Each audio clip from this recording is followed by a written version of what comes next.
It's definitely doable, and I know so I backed in my local race. I'm down here in District 47 in California. Last time around there was Maxi Carpina. He ran. I endorsed him. He would have been phenomenal, but the Orange County GOP had endorsed the establishment guy literally the second he announced that he was running, and he's lost like I don't know how many races in the past. No chance of winning, but they backed him.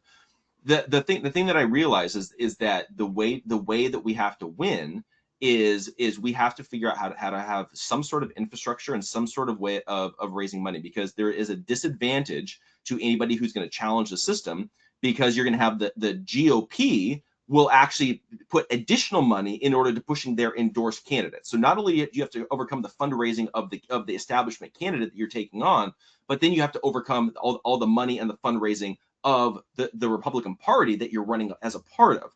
And so the thing that I realize is that we have to have some sort of fundraising tool. We have to have some sort of infrastructure in order to take that on.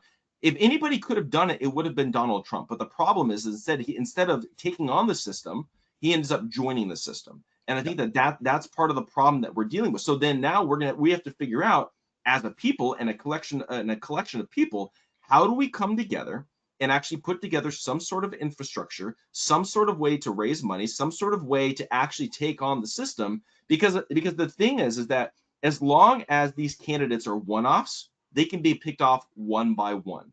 But if you Right. can figure out some way of coalescing and come together as a group where you have each other's backs, we can raise money, we can take on the system. You almost need a party within a party to a certain degree, which the Tea Party had potential for that until they got hijacked. And I know one of the co-founders of the party, and he told me many times, he's like, one of the biggest mistakes that we made was staying decentralized.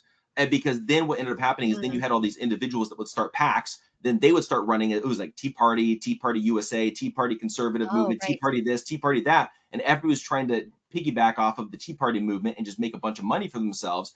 And he's like, what we should have done is we should have organized from the very beginning, have some sort of structure, something to where we don't get hijacked.